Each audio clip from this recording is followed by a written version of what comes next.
Bonjour et bienvenue dans Je ne suis pas raciste mais, le podcast qui décortique le racisme qu'on dit ordinaire mais qui n'a rien d'ordinaire. Ce racisme difficilement condamnable pénalement, celui qui s'exprime tous les jours sous des traits d'humour, celui qui ne dépasse jamais la bienséance, qui semble souvent insignifiant mais qui reste violent et brutal pour celles et ceux qui en sont victimes.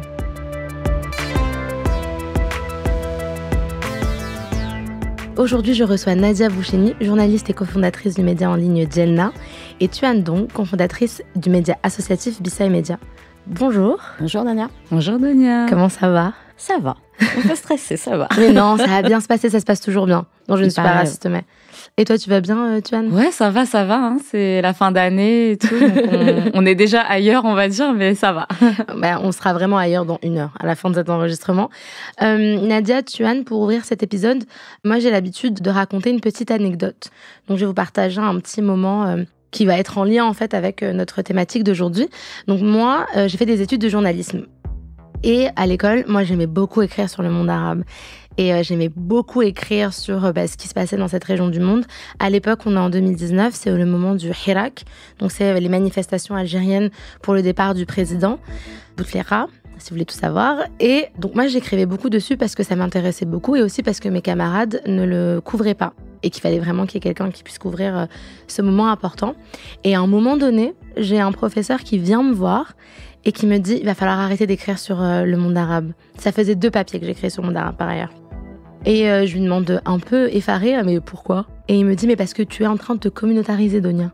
Et donc là, j'ai pas su quoi répondre, mais je savais pertinemment que c'est pas cool de me dire ça. Et en fait, directement dans ma tête, mais j'ai jamais osé lui dire, j'ai fait un parallèle, celui d'une camarade de classe qui, en fait, depuis 4 semaines, écrivait sur la bistronomie et sur la gastronomie française. Et évidemment, elle, on lui a jamais dit qu'elle se communautarisait. J'ai vu Tuan quand j'ai raconté ça. T'étais un peu surprise. Pourquoi cette réaction ? Mais parce que en vrai, c'est violent de dire ça. T'es là, t'es dans tes études. Cette personne, c'est un professeur, donc il est là pour te former. Surtout que c'est un journaliste aussi, par ailleurs. Ouais, donc c'est un journaliste aussi, il est là pour te former. Toi, tu vois, t'es encore dans tes études. Enfin, ça me ramène à l'époque de nos études où justement, on n'est pas encore sûr de ce qu'on veut faire, de ce qu'on veut dire. On est plus jeune aussi, donc on n'est pas entièrement ancré encore dans nos identités et tout. Et en fait, venant de la part d'un prof qui te dit ça, je suis étonnée sans être étonnée en soi, hein, mais venant de la part d'un prof qui te dit ça, moi, je trouve ça violent et ça peut dissuader des personnes, justement, et faire l'effet inverse où tu te dis, ok, je vais arrêter de parler de ça et de jamais parler de ça. Et ça crée une aliénation, en fait, chez nous, tu vois. Mais c'est ça brise la confiance, comme tu disais, la construction un peu de soi. Et je pense que c'est aussi voulu d'une certaine manière, ou en tout cas peut-être inconscient si on est un peu naïf. Dire ça à quelqu'un, arrête d'écrire sur ce que tu es. Quelque chose qui t'intéresse et qui te ressemble, c'est aussi une négation d'une partie de ton identité, en tout cas. Et en quoi c'est raciste de dire ça ? Mais parce qu'on ne dit pas à ta collègue qui écrivait sur la bistronomie ou à quelqu'un qui écrirait sur, je sais pas moi, sur le féminisme. En fait, moi, d'un côté, je trouve ça agaçant de devoir faire ces comparatifs, mais en vrai, c'est celui qui fonctionne le mieux. On peut reprocher aux femmes parfois d'écrire sur le féminisme, on leur reprochera jamais de cette manière-là. Pourquoi toi ? Parce que tu as des origines algériennes, égyptiennes, autres, et que tu t'intéresses aussi. C'est pas juste parce que ce sont tes origines, c'est un intérêt. Et en tant qu'apprenti journaliste, tu as constaté qu'il y avait un manque d'intérêt de la part des autres, de tes camarades, sur ce phénomène-là qui était quand même assez important. Qui est des centrales à cette époque-là. En fait, tu étais juste une très bonne journaliste à ce moment-là. Et tu l'es toujours. Et tu as utilisé ce que tu avais pour toi, en fait, pour pouvoir le couvrir. L'autre truc aussi, c'est le mot communautarisé, en fait, puisqu'on sait la connotation négative que ça a derrière. Donc, te dire ça, en fait, c'est aussi violent parce que c'est pas juste le mot en soi, c'est ce qu'il implique derrière le mot quand il te dit ça. Mais pour rebondir sur un mot que tu as dit un peu plus tôt, c'est le mot insidieux. Et c'est vrai que ça, c'est un exemple de ce qu'on appelle le racisme ordinaire. D'ailleurs, est-ce que vous, c'est une expression que vous utilisez, racisme ordinaire, toi, Tuan ? Je l'utilise plus. Parce que pendant longtemps, beaucoup de personnes de la communauté asiatique utilisaient ce terme pour définir le racisme que subissaient les communautés asiatiques, notamment les communautés est-asiatiques et sud-est asiatiques dont je fais partie. Et en fait, au début, je me disais, oui, c'est le racisme, tu vois, quand on t'insulte dans la rue, ou c'est le racisme du quotidien, on va dire. Donc ça faisait sens au moment où je l'ai appris et j'ai commencé à l'utiliser. Je considère qu'il a plus trop sa valeur. En tout cas, dans mon cheminement de déconstruction, je me suis dit que il avait plus sa valeur de mon point de vue. Enfin, pour moi, le racisme, il n'est pas ordinaire. Je parle du point de vue de la communauté asiatique. Souvent, ce qui est utilisé, c'est utiliser ce terme pour comparer avec les autres types de racisme. Et dire, par exemple, nous, on subit plus de racisme ordinaire que les autres parce qu'on nous insulte plus souvent, on fait plus souvent de blagues. Nan.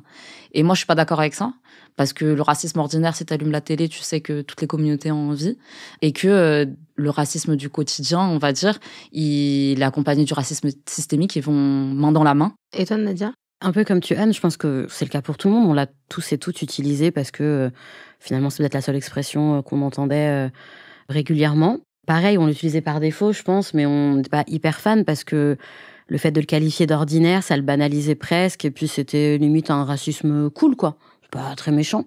Et de plus en plus, effectivement, dans ton podcast, tu l'utilises souvent, racisme insidieux, mais pas que, on l'a entendu ailleurs.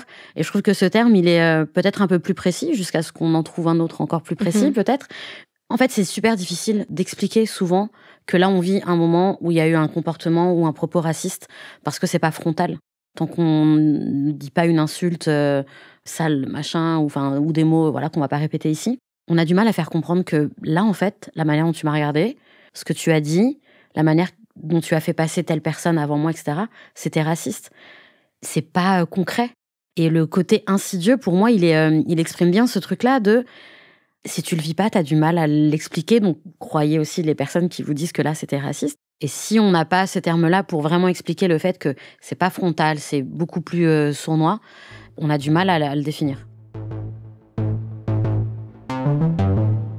Dans cet épisode, on va revenir sur 2 notions clés qui sont hyper importantes dans la discussion qu'on va avoir aujourd'hui. Ces 2 notions, j'aimerais qu'on essaye de les définir ensemble, qu'on essaye de trouver une explication pour nos auditeurs.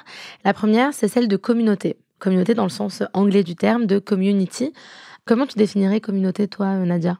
Je dirais un groupe d'appartenance sur un socle commun, quel qu'il soit ethnique, religieux, culturel, financier, et j'en passe. Puisque c'est aussi des communautés d'intérêt financier. Je pense que les personnes CSP+, quand elles se réunissent entre elles, il y a certains clubs où il faut avoir les moyens pour y entrer. Donc, ça fait aussi, pour moi, sens de parler de communauté. Pour moi, c'est un mot qui n'est pas péjoratif, qui est plutôt positif. Je sais qu'en France, il est assez mal vu. On n'aime pas trop l'entendre et on n'aime pas trop en parler. C'est pour ça qu'on mettait en parallèle plutôt le terme community en anglais, qui est un peu plus compliqué à traduire qu'en français, je trouve. Parce qu'il regroupe aussi un côté de... Il y a l'intérêt d'un groupe dans la société, dans la nation, mais qui est quand même au service du plus grand groupe aussi. Enfin, vraiment, sa communauté, c'est... je sais pas, on pourrait presque comparer ça à l'époque à genre la paroisse, tu vois. C'est vraiment le côté, on vit ensemble avec nos différences, mais on a des intérêts communs ponctuellement.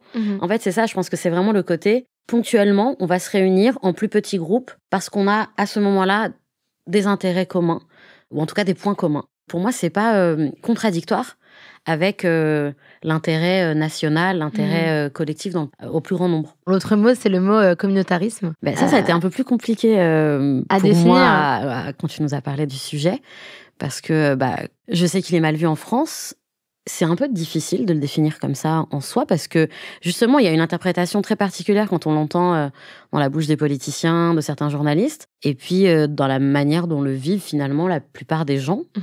J'ai l'impression qu'on parle pas de la même chose, on vit pas la même chose.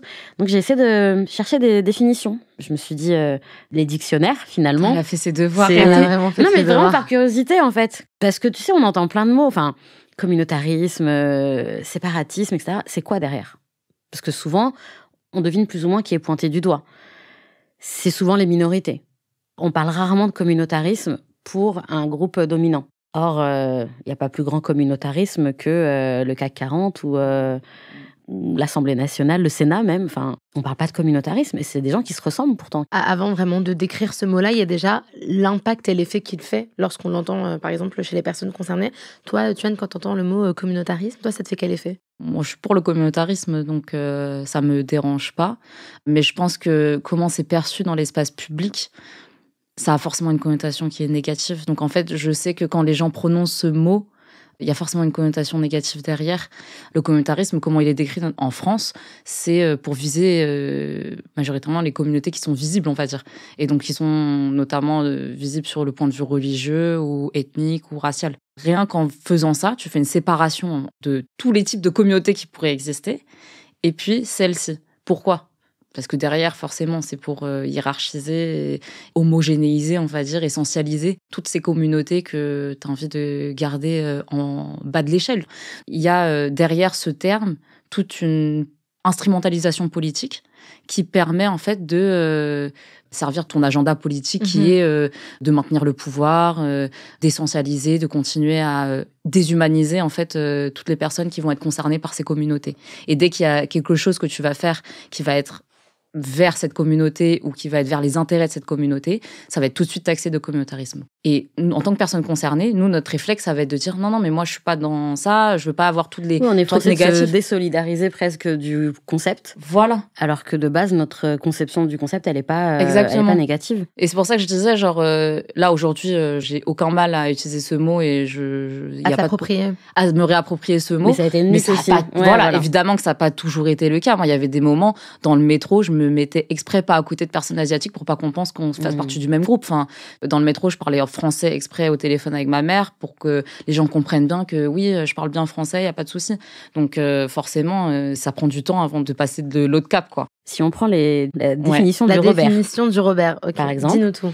Tendance à faire prévaloir les spécificités d'une communauté, des communautés ethniques, religieuses, culturelles, sociales, au sein d'un ensemble social plus vaste. Ça, a priori, on se dit c'est cool. Une définition sur Wikipédia. Le communautarisme est une philosophie qui met l'accent sur le lien entre l'individu et la communauté. Il s'oppose généralement aux formes d'individualisme qu'il juge trop extrêmes ou bien à la notion d'individualisme dans son ensemble. On se dit c'est plutôt sympa aussi. Ça peut être cool. La définition du Larousse, souvent péjoratif, tendance d'une minorité à s'isoler du reste de la société et à revendiquer des droits particuliers. Tendance du multiculturalisme américain, qui met l'accent sur la fonction sociale des organisations communautaires, ethniques, religieuses, sexuelles. Donc en fait, sur ces trois définitions, on donne une intention, ou pas, à ces communautés qui veulent mettre en avant des points communs ou valoriser certains aspects ou voire lutter pour faire prévaloir des droits, justement. Et c'est là tout le problème, en fait. En fonction de l'interprétation qu'on donne et qu'on utilise de ce terme, on va valoriser quelque chose ou on va réprimer, en fait, des groupes de personnes qui veulent juste se réunir. Alors, bien entendu qu'il y a des dérapages. Il y a certainement des personnes qui veulent s'isoler d'une société pour X raisons. Mais c'est pas parce qu'on fonde une association de personnes originaires d'Afrique du Nord ou d'Asie qu'on veut à tout prix se séparer du reste de la société, au contraire. Mais c'est intéressant ça, parce que tu parlais de logique politique. C'est vrai que c'est un mot qui est beaucoup utilisé en politique et surtout à des moments de crise, comme par hasard. Je vais faire ma conspirationniste, mais comme par hasard. Qu'est-ce que ça insinue derrière ? Quand on dit les communautés, et ça a été dit par des politiques, les communautés nord-africaines sont des communautés qui se communautarisent. Pareil pour les communautés noires, pareil pour les communautés sud-asiatiques. Qu'est-ce qu'on insinue derrière ? Qu'elles ne s'intègrent pas, qu'elles ne partagent pas les valeurs républicaines. Qu'elles ne s'intègrent pas, qu'elles ne s'assimilent pas et qu'elles ne le feront jamais parce que, par essence, ces personnes sont incompatibles avec ces sacro-saintes valeurs de la République qu'on a du mal à définir. En fait, il y a une volonté d'effacement. Pour moi, comme tu disais tout à l'heure, on ne nous dit pas « ne parlez pas votre langue dans l'espace public ». Ça ne nous a jamais été demandé frontalement. Mais on le comprend comme ça. On comprend que pour être accepté, pour pas être taxé de ceci ou cela, pour pas être vu comme la mauvaise citoyenne, la mauvaise asiatique, la mauvaise arabe, la mauvaise personne noire, etc., on se dit « Ok, faut que je lisse mon identité, mon aspect, littéralement. Lisser les cheveux aussi, ça fait partie de ça. Je vais pas parler ma langue d'origine ou je vais pas l'apprendre. Je vais pas l'apprendre à mes enfants. » Parce qu'il ne faut pas se faire remarquer, il ne faut pas qu'on nous assimile justement à ceux et celles qui ne veulent pas rentrer dans le moule. Encore une fois, c'est insidieux, c'est très sournois comme manière de faire, parce que c'est jamais dit frontalement ne faites pas ça. Mais nous, on le comprend comme ça. Et puis ça renvoie à l'histoire même de la France, de l'intégration, et on peut être que français. D'une manière. Il n'y a pas d'autre manière d'être français, c'est-à-dire il n'y a pas de binationalité, même si elle existe dans les textes. En tout cas, dans la réalité, elle ne peut pas être. J'aimerais vous faire écouter un extrait d'une prise de parole d'Éric Ciotti. Mettez vos sublimes casques. C'était dans Nice Matin, le 29 avril 2021. Je suis bien entendu totalement et systématiquement opposé à des réunions non mixtes sur des critères raciaux. Je pose la question, quelle aurait été l'émotion dans notre pays si on avait interdit à des personnes de couleur le droit de participer dans une réunion. On reparlera des événements non mixtes et de la non-mixité un peu plus tard dans l'émission, mais je voulais vous le faire écouter d'emblée Parce qu'il fait en fait ce parallèle qu'on entend beaucoup, qui est le parallèle de, finalement, le communautarisme, ça touche que les personnes asiatiques, noires, arabes, nord-africaines, mais pas les blancs. Pourquoi c'est un problème que pour ces communautés-là? Et on parle pas de communautarisme pour, comme tu disais, les patrons du CAC 40. Pourquoi? Je pense que c'est à eux qu'il faut leur demander. Mais en fait, le mot n'est même pas pensé dès lors qu'il s'agit de personnes blanches ou dominantes, en fait. On dit un entre-soi, au maximum. En fait, on a un danger. Moi, ce que j'entends là, c'est que pour lui, on est un danger si on décide de se réunir entre nous ponctuellement. Parce qu'encore une fois, il n'y a jamais eu d'association, de communauté qui a énoncé un véritable projet politique de « on veut pas de vous, on reste entre nous ». Enfin, la Nation of Islam aux États-Unis, à un moment donné, c'était ça au début. Mais en France, en tout cas, on n'a pas eu de communauté qui s'est dit on reste entre nous, réfléchissez, vous de votre côté, on reparle dans quelques années. Après, il fait le parallèle, imaginez qu'on exclut des personnes de couleur, de je ne sais quoi. Justement, j'allais en venir à ça sur cette partie-là de son discours. Enfin, en fait, quand il fait ce parallèle, c'est comme s'il faisait référence au racisme anti-blanc aussi, qu'en faisant ça, nous, on est acteurs de racisme anti-blanc envers les personnes qui sont pas concernées. Et donc, du coup, ils peuvent pas accéder à ces endroits, ils peuvent pas accéder à ces réunions, c'est inadmissible, etc.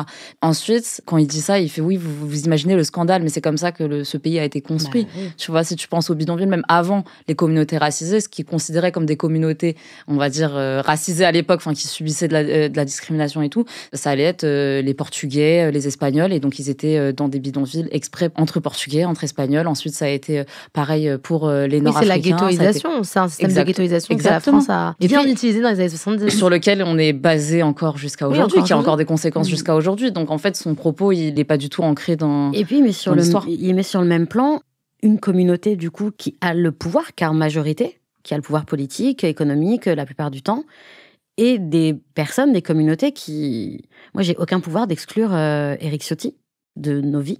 On aimerait bien, mais on n'a pas ce pouvoir-là. Personnellement, Enfin, par définition, en fait, les minorités n'ont pas le même pouvoir que la majorité, sinon... elle serait la majorité. Exactement. Donc, en fait, le parallèle, il est bancal c'est clair. Avant même de commencer son propos, quoi.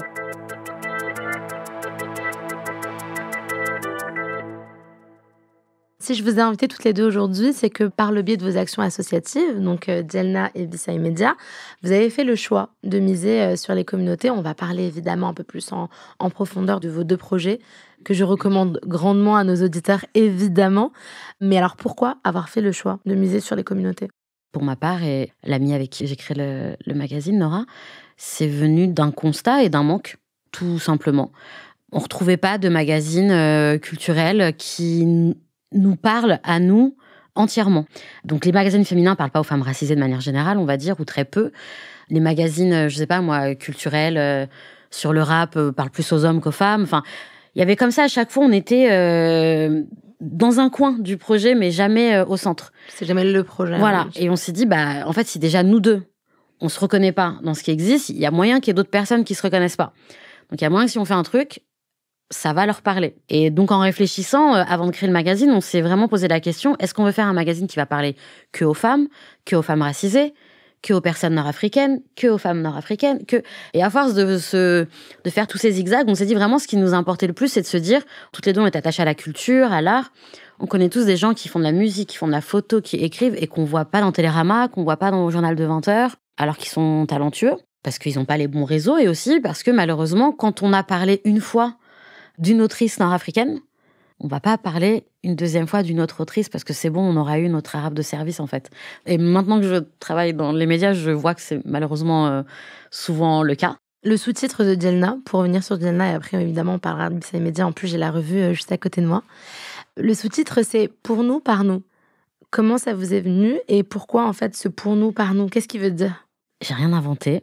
On n'a rien inventé. On est des enfants des années 90, Nora et moi. Et à l'époque, il y avait la marque de streetwear afro-américaine qui s'appelait Fubu, For Us By Us. Et en fait, c'est cette mentalité de on crée les choses pour nous, pour les gens qui nous ressemblent, et c'est nous-mêmes qui le faisons. C'est un nous vraiment, pour le coup, très large, très collectif. On va construire quelque chose ensemble. On va parler de nous tous. On va se valoriser nous-mêmes. On va pas attendre que d'autres personnes portent un regard pauvre aussi sur nos artistes, nos créations, et on va les questionner aussi de notre point de vue. Ce qui fait que je dis pas qu'on fait les meilleures interviews, mais si on peut. Non, on fait de bonnes interviews, mais le point de vue qu'on a, il sera forcément différent de celui qu'on va trouver dans un média généraliste avec peu de journalistes racisés ou pas. Et c'est sur ce truc-là qu'on se dit, voilà, même si on n'a pas une grande audience, c'est là-dessus qu'on peut faire la différence. Toi, Tuan, Bisay Media, pourquoi miser sur les communautés pareil pour Bisay Media? Nous, en fait, à la base, c'était pour humaniser, on va dire, et redonner de l'humanité et de l'individualité aux différents récits migratoires, notamment ceux de la génération de nos parents. En creusant en fait cet aspect-là, on s'est rendu compte que y avait plein de points communs aussi entre les différents discours et que ce point commun, c'était la France et l'histoire liée avec la France, parce que beaucoup des personnes qu'on a interviewées, pas que, mais beaucoup, venaient de pays anciennement colonisés par la France. On s'est dit, là, il y a plus de choses à développer, donc on est passé plutôt côté articles, décryptage, pour pouvoir décrypter un peu les expériences personnelles qu'on récoltait. On a décidé d'ouvrir sur plein de modes différents, donc le podcast, la newsletter. On est aussi une asso. L'idée, c'est d'avoir derrière les membres de notre équipe qui peuvent écrire directement. Ça rejoint un peu pour nous, parce que du coup, toutes les personnes en fait de l'équipe écrivent sur les sujets qui les concernent. Du coup, dès qu'il y a un sujet qui va être placé, c'est une personne concernée derrière qui va en avoir l'idée, qui va le rédiger, ou qui va avoir l'idée de la vidéo, qui va la monter, etc. Et donc l'idée, c'est de créer un collectif qui peut parler librement en fait, et aussi se sentir acteur et actrice de ses propres histoires et protagoniste de ses propres histoires, et pas de tout le temps voir nos histoires racontées par d'autres personnes, des gens qui sont pas concernés, et de se dire qu'on a toute la légitimité de nous-mêmes raconter nos propres histoires. Pour venir sur Bisay, j'ai dans les mains Face B, qui est votre revue qui a été éditée par Face Cachée Édition. Donc là, il y a 2 choses à suivre. Enfin 3. Bisay Media, Face B Revue et Face Cachée. Et donc, je suis au tout début, et c'est le moment où vous vous décrivez. Il y a un passage qui est hyper intéressant et qui en fait est une transition parfaite pour ma question d'après, donc je vais vous le lire. Bisay est un média associatif qui vise à créer des espaces physiques et digitaux d'expression, de partage et de guérison. Là, on a la notion du soin qui arrive, et qui est une notion qui est hyper importante dans la notion de communauté, de communautarisme. Maintenant qu'on s'est réapproprié le mot, on peut le dire. Pourquoi c'est bien d'être en communauté? Qu'est-ce que tu recherches, toi, en étant en communauté, Tuan? Moi, je le dis souvent qu'un projet comme Bisay, ça a sauvé ma vie. Parce que à ce moment-là, on se pose des questions, on se sent seul parfois, on n'est justement pas représenté. Et au-delà de la représentation, nos sujets ne sont pas évoqués tout simplement. Quand on les évoque, on est censuré ou on considère que c'est du communautarisme. Donc nous-mêmes, on se censure en vérité. Et en fait, ce genre de projet, ça permet de se retrouver et de se poser les questions. Bisay Media, c'est les différentes communautés racisées qui sont sur le territoire français. C'est pas que la communauté asiatique ou la communauté afrodescendante ou nord-africaine. Et l'idée, c'est de se retrouver au-delà des personnes racisées, en fait. C'est de se retrouver avec des personnes qui partagent nos idées et nos communautés et nos identités. Et à ce moment-là, on se retrouve vraiment dans un safe space, on va dire. Et donc, c'est là où vient l'idée de guérison. C'est en fait de pouvoir vraiment avancer sur ces questions ensemble. Parce que quand on se retrouve avec des personnes qui n'ont pas cette compréhension sur ces idées-là, on est bloqué au point A, en fait. On va continuer à ressasser complètement tout le temps les mêmes choses de « Ah oui, c'est bien si on peut passer à la télé plus souvent » ou « C'est bien si on peut parler de nous plus souvent ». Ouais, en fait, on veut aller plus loin. On veut parler d'autres choses. On veut parler de choses qui nous touchent au plus profond de nous. On veut parler de nos familles, de ce que nos lignées familiales nous ont laissé, sans qu'il y ait des gens qui vont porter des jugements sur nos histoires familiales, sur ce genre de choses. Donc, l'idée, c'est de se retrouver avec des personnes avec qui on peut guérir ensemble. L'un de vos points communs aussi, c'est que vous organisez des soirées. Et c'est vrai que c'est quelque chose qui peut paraître un peu futile, mais il y a vraiment ce truc de se dire... La fête, c'est hyper important. La fête, c'est hyper important. Et juste, en fait, être heureux d'être nous-mêmes et d'être ensemble. On a tous vécu, Donia, peut-être toi aussi, pendant que tu étais étudiante, des soirées où tu es la seule arabe, parce que t'es pas communautariste, t'as quand même des amis blancs, tu es la seule arabe, et on passe une chanson de Rachita, et on dit hey, « c'est pour toi ». C'est plus Dana Dana. Enfin, ouais, mais moi, mon époque, c'était ça. Dana Dana, tu sais pas quoi faire. Abdelkader, allez. C'est gênant. Déjà, les gars, je suis pas algérienne, c'est pas grave, mais bon, voilà. Et en fait, vous attendez quoi à ce moment-là? Vraiment, la danse du ventre, littéralement. C'est votre moment exotique, c'est le moment où vous reconnaissez mon identité. Le reste du temps, on n'en parle pas, je vois pas les couleurs.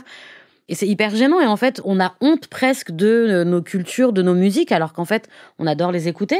Et montrer notre joie d'être ce qu'on est sans en avoir honte, sans se dire je vais pas parler ma langue, etc., etc.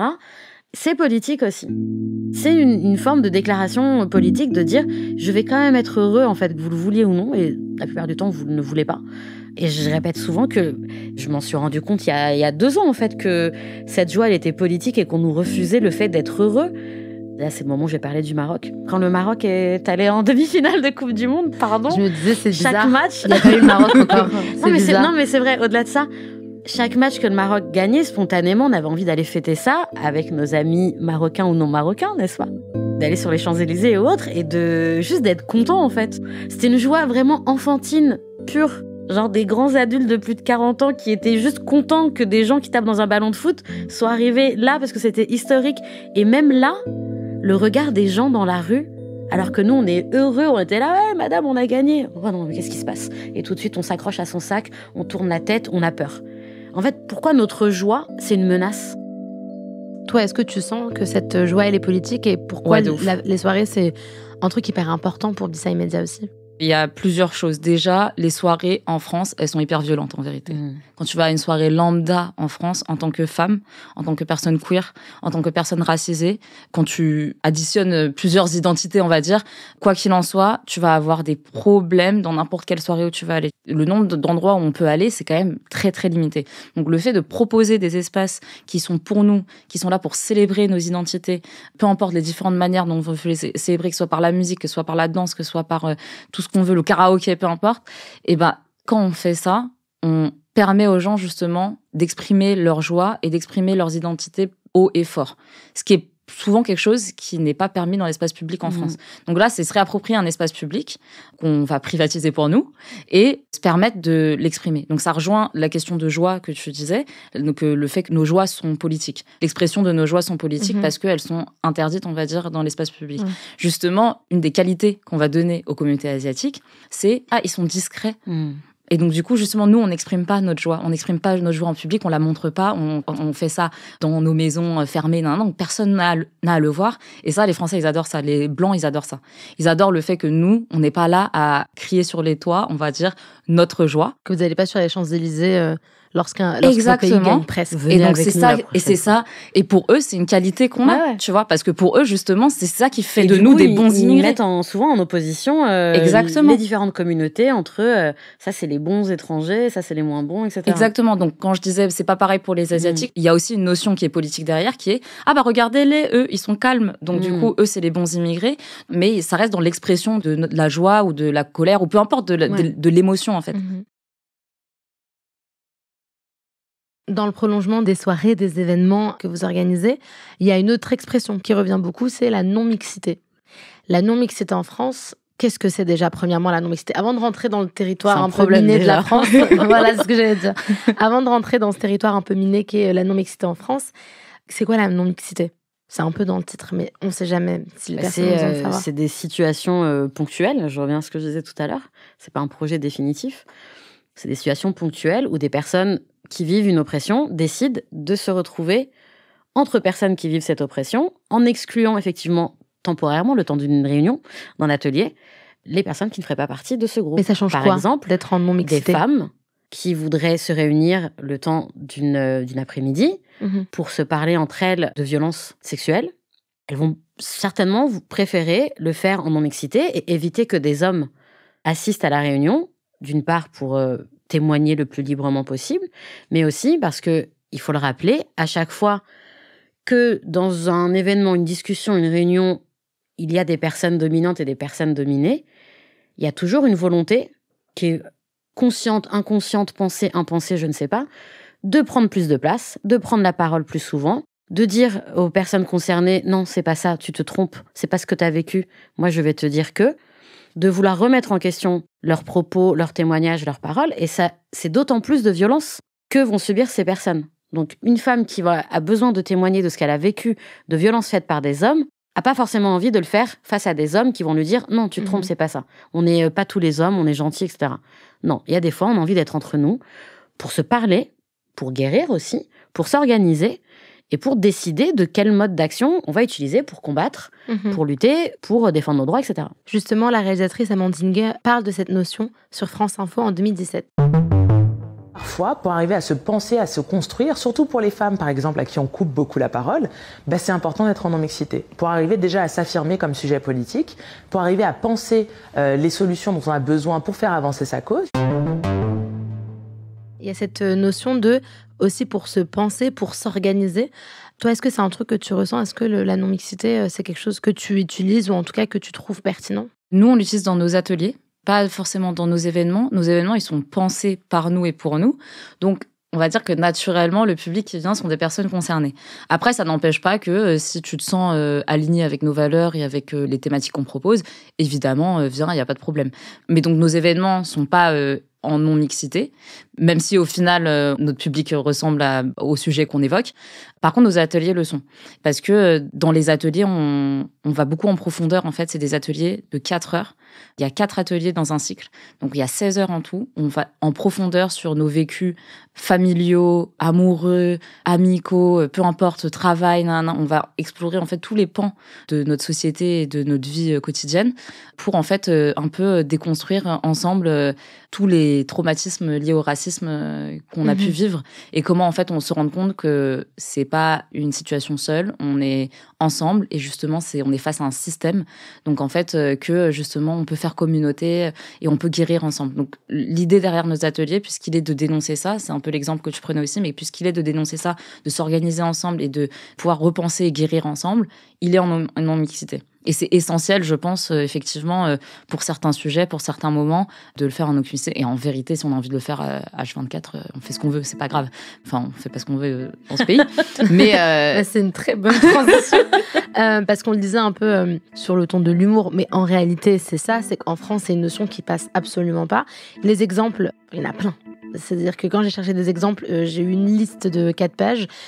Un des plus importants, ou en tout cas un qui a vraiment lancé la conversation de non-mixité en France sur les questions raciales, c'est le festival afroféministe Nien Sapo du collectif Moissy, qui se décrit donc, comme j'ai dit, un festival afroféministe militant et qui prévoyait une majorité d'espaces non mixtes. À l'époque, donc je rappelle, on est en 2017, Anne Hidalgo avait même demandé l'annulation, ce que le Front National demandait à l'époque. Après, elle a rétro-pédalé. Et récemment, il y a 3 ans, on a eu aussi ce débat lorsque l'UNEF a annoncé organiser des réunions entre étudiants victimes de racisme ou de sexisme. Qu'est-ce que ça dit de la France que cette notion-là ne passe toujours pas? Sachant que, par ailleurs, la non-mixité en France, ça date pas d'hier. Le mouvement de libération des femmes, MLF, faisait des réunions en non-mixité. Et justement, je me souviens d'une interview, je sais plus où, d'Anne Hidalgo. La personne lui disait, mais justement, on prenait l'exemple de ces réunions de femmes, de ce mouvement, en disant, bah voilà, des femmes qui se réunissent entre elles pour parler de leurs droits et parler des attaques qu'elles subissent et tout. Vous le comprenez en tant que femme? Oui, bien sûr. Mais pourquoi vous comprenez pas que des personnes noires, des femmes noires, veuillent se réunir pour parler de racisme, etc. Non, mais là, je l'entends pas. Il y a vraiment un truc où... Mais pourquoi on l'entend pas quand c'est des femmes noires? négation de la race en France. Ouais, et puis elle l'entend pas parce qu'en fait, une réunion de femmes, elle est concernée, elle se voit comme ces personnes victimes de sexisme. Des femmes noires qui se réunissent entre elles, ça veut dire qu'elles, en tant que femmes blanches, elles seraient donc exclues. Et d'un coup, ça pique un peu personnellement. En fait, c'est refuser de se considérer comme faisant partie du problème. Se faire partie du problème, ça veut pas dire qu'on est raciste. Encore une fois, on va pas... Quand on te dit que tu fais partie du problème, c'est pas toi, personnellement, qui est raciste et qui va opprimer toute une catégorie. Mais tu as des privilèges parce que tu fais partie de tel groupe. Donc... en tant que ce groupe veut se réunir et parler entre eux, entre elles, de ces problèmes-là, et entend aussi qu'elles ont besoin de le faire sans ta présence et sans la présence de personnes qui te ressemblent. Ça ne veut pas dire qu'elles veulent se séparer dans la société, ça ne veut pas dire qu'il y a une volonté de mutinerie et de coup d'État ou de je ne sais quoi. Ça veut juste dire que pendant 3 heures, il y a des personnes, elles vont se réunir, elles vont parler sans toi, en fait, et que tu ne seras pas le centre de la discussion. Et c'est pas grave. Et c'est pas grave, ça arrive, ça nous arrive tout le temps, en fait. Donc ça va t'arriver et c'est pas grave. En France, en fait, la race n'existe pas. On voit pas les couleurs. On voit pas les couleurs. C'est fait partie des valeurs parce qu'à républicaines. chaque fois, dès qu'on explique un truc, on revient à ça. C'est la phrase qu'on a entendu le plus souvent, je pense. C'est évidemment faux, mais c'est l'excuse qui va être utilisée. On va justement ne pas voir les couleurs. On considère on n'a pas de statistiques ethniques. Du coup, pourquoi on ferait ça? Parce que normalement, on est censé être tous égaux sous les valeurs républicaines. Donc c'est un peu pour parler un peu de ça. Le racisme ne peut pas exister, quoi. Exactement. Et en fait, le propre du racisme derrière tout ça, c'est de déshumaniser, en fait. Donc quand elle arrive à se retrouver, à s'identifier face à un mouvement de femmes blanches et qu'elle arrive à identifier son histoire personnelle, ok, mais quand elle ne le fait pas face à un mouvement de femmes noires, il y a un côté déshumanisant derrière. Donc on enlève l'humanité, en fait, aux personnes racisées. Est-ce qu'on peut espérer un changement de paradigme? Est-ce qu'on pourrait accepter un jour, en France, les réunions en non-mixité? Est-ce que tu l'imagines, toi, Nadia? J'ai l'impression que non. Franchement, j'ai du mal à l'imaginer. Pourquoi? Parce que la discussion sur la race... Mais c'est bizarre, parce qu'il y a de plus en plus de projets comme ton podcast, nos médias. Il y a plein de productions, tu vois, culturelles sur la question qu'il explique. Donc je me dis, les générations qui arrivent, les plus jeunes, grandissent avec ces explications, ces analyses. Donc c'est presque normal maintenant de parler de ça. Mais finalement, les personnes qui détiennent le pouvoir, que ce soit les personnalités politiques, l'Assemblée, etc., les médias les plus gros, les plus importants, il est encore impossible de parler de race. J'ai proposé à un média pour lequel je travaille de faire un article sur le racisme anti-arabe. Et donc, j'explique à ce responsable que voilà, il y a pas mal de productions littéraires sur le sujet. Donc, c'est pas juste un truc comme ça qui vient de nulle part. Il y a des gens qui écrivent sur le sujet, que ce soit des chercheurs, des journalistes, des auteurs, des psychiatres, etc. Donc, il y a une discussion, en tout cas, qui est un peu plus présente. Donc, je lui proposais de faire un petit peu une synthèse de ces écrits et puis d'essayer de creuser un peu plus loin, de savoir de quoi il s'agit, etc. La première chose qu'on m'a dit, c'est « Mais la France n'est pas raciste. » On est fatigué. C'est ton avis. La France n'est pas raciste. Le vote RN, c'est un vote de contestation. Ah. Je dis, bon, il me semblait qu'on avait dépassé ce sujet vu les scores, mais passons. Récontons l'épisode avec Rachid Bayrech et Nicolas Massol. Et surtout, en fait, là, c'était pas le sujet tout de suite. Enfin, c'était pas le RN, bien sûr, qu'on va en parler certainement si je fais cet article. Mais en tout cas, le sujet, c'était plutôt le point de vue des personnes perçues comme arabes qui expliquent ce qu'elles subissent et qui mettent des mots et qui analysent un fait. Il me dit, oui, mais dans ces cas-là, c'est vraiment sensible. Si tu fais ce papier, il faudrait que tu donnes la parole à quelqu'un. Je dis à quelqu'un de raciste. À quelqu'un qui pense que c'est pas le cas. C'est pas illégal, le racisme. Et je dis, mais en fait, le racisme n'est pas une opinion, c'est un délit. Puisqu'il est perçu comme délit, il n'y a pas à être pour ou contre. Oui, mais que, au moins, je sais pas, tu pourrais donner la parole à quelqu'un du RN. Mais pourquoi? Donc, on est obligé de repasser encore une fois par des parallèles douteux, mais parce qu'ils sont ceux qui vont choquer sur si je te propose un papier sur la montée de l'antisémitisme, est-ce que je dois donner la parole à un antisémite qui va dire des horreurs sur les juifs? Il y a des personnes blanches qui ne comprennent vraiment pas, et on l'a vu en plus, et qui le prennent vraiment comme un affront. Comment on peut leur expliquer pour pas qu'elles le prennent mal? Que voilà, si on est en communauté, c'est pas contre toi physiquement, mais c'est parce qu'on a besoin de l'être un peu, parce que comment on peut l'expliquer? Je vais citer quelqu'un qui, pour moi, est quelqu'un de très bien. C'est la même et citation. Je sais que pourtant, si je cite ce nom, ça va encore plus énerver certaines personnes. Je vais citer Médine. C'est ce que j'allais dire. L'amour des siens, c'est pas la haine des autres. Voilà. Ouais. C'est exactement ce que j'allais dire. Tu sais que vraiment, je sais exactement ce que j'allais dire, ça me fait. Mais je pense que c'est la même chose à leur dire, en fait.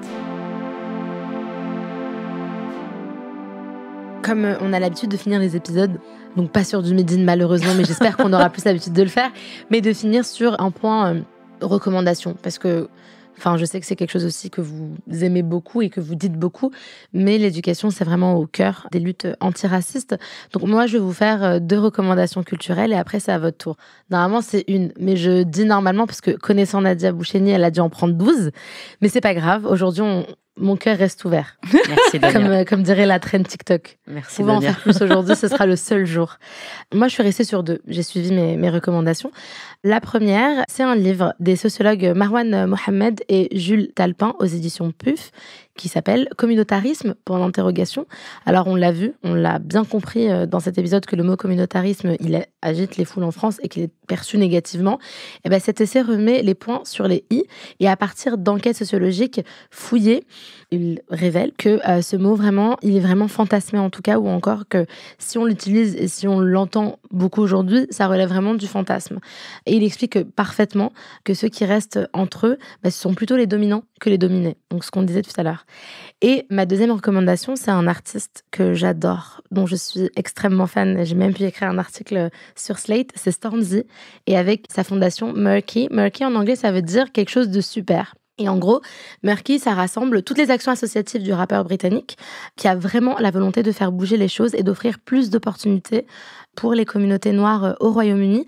Alors, on y trouve une maison d'édition, ce qui est quand même hyper intéressant, Murky Publishing House.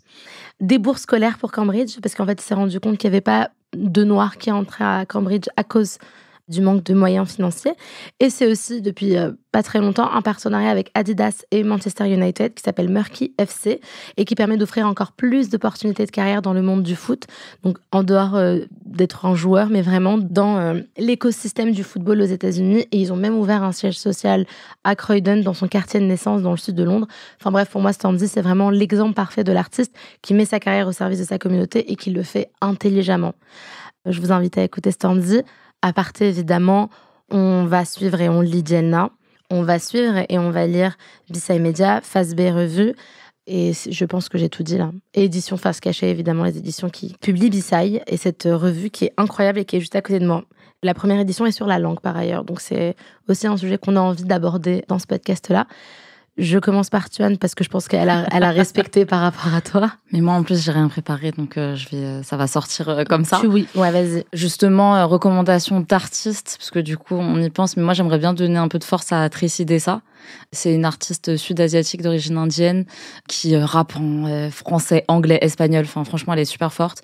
Elle a participé à un no-talk. Franchement, c'est quelqu'un que j'admire beaucoup. Au-delà de ça, elle est engagée aussi dans l'antiracisme et dans le féminisme. Elle organise des talks qui s'appellent les Pussy Talks, où justement, elle met en avant les femmes artistes. Donc, c'est vraiment une super artiste et une super personne dans tous les sens du terme. Donc, Tracy Dessa. Franchement, en recommandation de lecture... En fait, le dernier livre que j'ai lu, c'est celui d'Anas. Mais tu peux le recommander, ce sera la deuxième fois. Tout le monde le recommande. Bah ouais, il sera content. Ouais, bah super. Bah, c'est le dernier livre que j'ai lu. C'est Un jour, je suis devenue arabe de Anas Daïf. Aux éditions Tumulte. Aux éditions Tumulte. Super livre, en vérité. Et moi, quand je l'ai lu, personnellement, j'ai pas l'identité arabe et nord-africaine qui va forcément comprendre exactement toutes les expériences, mais il est tellement bien écrit qu'on arrive à s'identifier en tant que personne minorisée, en fait. Et c'est tellement écrit simplement, facilement, que c'est compréhensible. Enfin, c'est accessible pour tout le monde. C'est vraiment trop bien. Donc, je le recommande à 1000%. Et si je peux donner une autre reco qui n'est pas du tout de la lecture, qui n'est pas de l'art, c'est une influenceuse Instagrammeuse, je sais pas, qui s'appelle Sophia. C'est Sophia BNB sur les réseaux. Et en fait, on parle de personnes qui arrivent à créer une communauté, qui arrivent à être 100% elles-mêmes, à s'exprimer entièrement, tout en créant une communauté à une grande échelle. Enfin, nous, c'est quelqu'un qu'on admire. Elle a aussi été stagiaire chez B-Side, donc c'est quelqu'un à qui on veut donner un peu de force aussi, mais qui en a déjà amplement beaucoup aussi, parce qu'elle a une bonne communauté. Mais Sophia, elle fait plein de trucs. Elle fait un podcast aussi. Elle crée du contenu. Okay. Elle fait des vidéos qui sont incroyables. Vraiment, faut la suivre. On ira suivre. Voilà.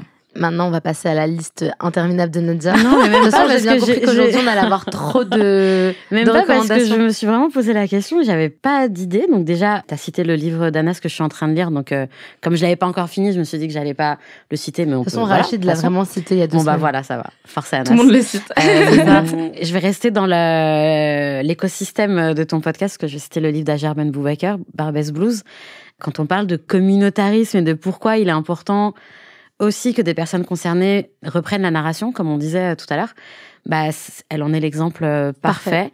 Née et grandie dans le 18e à Paris, elle raconte magnifiquement bien l'histoire de l'immigration maghrébine à Paris, à Barbès en particulier, mais pas que.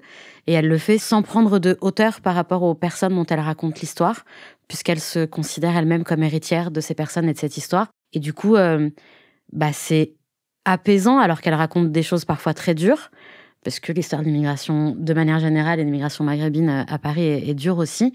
Mais elle le fait avec vraiment, et c'est ce qui m'a agréablement surpris. Je m'attendais à un livre de chercheur, la connaissant, mais la connaissant aussi, on sait que malgré tout, elle a beaucoup d'affection pour ces histoires-là et ces personnes. Et voilà, c'est extrêmement bien raconté. C'est aux éditions Le Seuil. Aux éditions du Seuil, effectivement. Ça, c'est la reco sérieuse. Elle a mis son doigt comme ça. Ça va prendre 2 heures. La reco sérieuse, non, pas du tout. La deuxième reco, je reste corpo, c'est les événements Arabengers. Que vous soyez perçu comme arabe, nord-africain, Moyen-Orient ou pas, en vrai, vous êtes les bienvenus. On a juste envie, à chaque fois, de mettre en avant les cultures de ces pays, de ces régions-là, Afrique du Nord, Moyen-Orient. Mettre en avant les productions culturelles de ces pays et ce qu'on appelle les diasporas. On pourra refaire un épisode sur le mot diaspora. Il y a plein de choses à dire. Mais pas que. L'idée, c'est aussi...